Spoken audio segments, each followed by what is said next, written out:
नमस्कार मेरे प्यारे दोस्तों, मैं लालता मिश्रा। आज मैं आप लोगों को अपने गुरुदेव भगवान की सुनाई हुई एक बहुत ही प्यारी कथा सुनाने जा रहा हूँ। मेरे प्यारे दोस्तों, एक पंडित जी थे जो ज्योतिषी शास्त्र के बहुत बड़े मर्मज्ञ थे, प्रकांड विद्वान थे। उनको अपनी ज्योतिष विद्या पे बहुत ही ज़्यादा घमंड था। घमंड भी क्यों न होता, जिसको जो भी बात बताते थे पूर्णतया सत्य होती थी। और वो कुंडली बनाते थे, जो भी जिसकी कुंडली बना देते थे एकदम उसके जीवन में वैसा ही घटता था जैसे वो कुंडली बनाते थे। एक दिन ऐसे ही राह चलते हुए किसी व्यक्ति ने एक दिन ऐसे ही पंडित जी को कह दिया कि पंडित जी, आप सभी की कुंडली बनाते हो, क्या आपने कभी अपनी कुंडली बना के अपने जीवन के बारे में देखा है? जब आप इतना सत्य हर किसी को बताते हैं और आज तक अपनी कुंडली नहीं देखी, तो क्या फ़ायदा फिर ऐसे विद्वान होने का। पंडित जी के बात दिल में छू गई कि ये व्यक्ति तो बात सच कह रहा है, अपने बारे में तो जानना ही चाहिए। पंडित जी ने अपनी कुंडली बनाई, सभी ग्रह नक्षत्रों के द्वारा उसको सिद्ध किया, तो उसमें फलादेश निकल के आ गया। फल का आदेश, क्या फल उसमें निकला कि उसमें ये निकला, जब फल को देखा तो पंडित जी एकदम शोक में डूब गए, डर के मारे कांपने लगे। उसमें ये निकल के आया था कि पंडित जी को राजदंड भोगना पड़ेगा, और राजा के हाथों से दंड इसलिए भोगना पड़ेगा कि एक अभद्र स्त्री के साथ अभद्र व्यवहार के जुर्म में उनको राज्य से बाहर निकाल दिया जाएगा, गधे पे बैठा के। उसमें 4 महीने के भीतर उनको ये होना था, ऐसा निकल के आ गया उनकी कुंडली में। अब तो पंडित जी बहुत ही ज़्यादा घबरा गए, किसी से बात भी नहीं करते, खाना पानी सोना सब हराम हो गया पंडित जी का। सारे वेद पुराण शास्त्र भूल गए महाराज ये सब। और पंडित जी अब गलत भी कैसे कह दें, क्योंकि अब तक उन्होंने जिसकी भी कुंडली बनाई पूर्णतया सत्य होती थी, तो भला अपने पे कैसे संदेह करें वो। और जब ऐसा समय आए मेरे प्यारे दोस्तों, तो उनको अपने गुरु जी की याद आई, अपने गुरु के पास भागे। मेरे प्यारे प्रभु प्रेमियों, अगर कभी ऐसी अवस्था आए, आप ऐसी स्थिति में फंस जाएं, ऐसे आपातकाल आ जाए, ऐसा संकट का समय आए, तो एक बार अपने गुरुदेव भगवान की याद ज़रूर करना।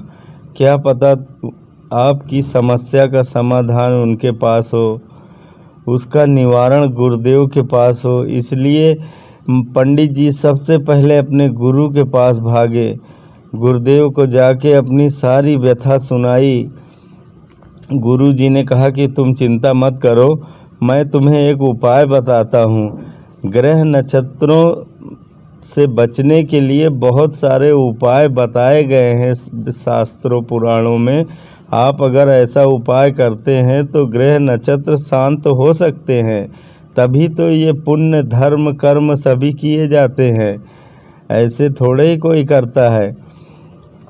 तब महाराज गुरु जी ने बताया कि हम तुमको एक साधना बता रहे हैं, अगर तुम उस साधना को कर सको तो निश्चित ही निवारण हो जाएगा।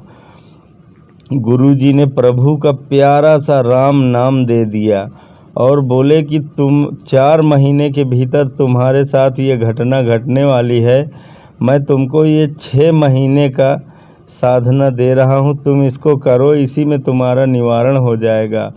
गुरुदेव भगवान ने कहा कि तुम मौन हो जाओ, अब आज के बाद कुछ भी मत बोलना, सिर्फ ये जो राम नाम मैं तुम्हें दे रहा हूँ बस इसी का जप करना, इसके अलावा तुम्हें और कुछ भी नहीं बोलना है। अगर तुम इसको निभा ले गए तो निश्चित ही राम नाम के प्रताप से ये आने वाली समस्या और सब कट जाएगी, सब दूर हो जाएगी। पंडित जी ने यही किया, गुरुदेव भगवान की बात मान ली और अपने पोथी पत्रा को लपेट के अलमारी में रख दिया और छोड़ दिया सब ज्योतिष वोतिष का काम। बस एक ही नाम, जय श्री राम। राम राम का पाठ करने लगे, इसी का भजन कीर्तन करते और किसी से कुछ भी नहीं बोलते थे।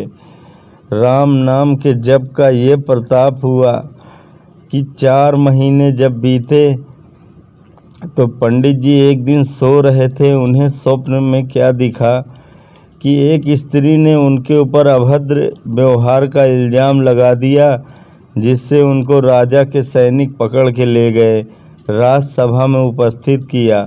राजा ने बहुत उनको खरी खोटी सुनाई कि पंडित जी तुमसे ये उम्मीद न थी, तुमको कठोर से कठोर दंड दिया जाएगा, तुम्हारी सारी संपत्ति राजकोष में जमा करा दी जाएगी, तुमको एक धूर भी नहीं मिलेगा और तुमको राज्य से बाहर निकाला जाएगा। ये सब पंडित जी स्वप्न में देख रहे हैं कि कैसे पंडित जी को गधे पे बिठा के बोले, राज से इस दुष्ट को बाहर निकाल दो, तुम ब्राह्मण हो इसलिए हम तुम्हें जीवित छोड़ दे रहे हैं, वरना तुमने मृत्यु दंड का काम किया है।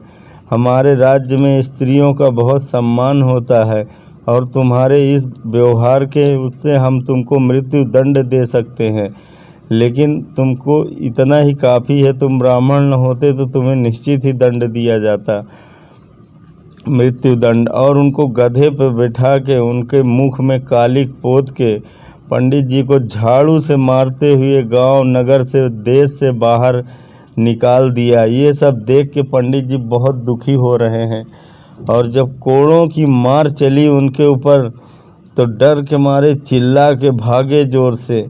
तभी इतने में पंडित जी की नींद खुल गई और उन्होंने देखा तो उनका पूरा शरीर पसीने से लथपथ था, आँख से आंसू बह रहे थे, कंपकंपी पूरे शरीर में छा चुकी थी। पंडित जी घबराहट के मारे कांप रहे थे।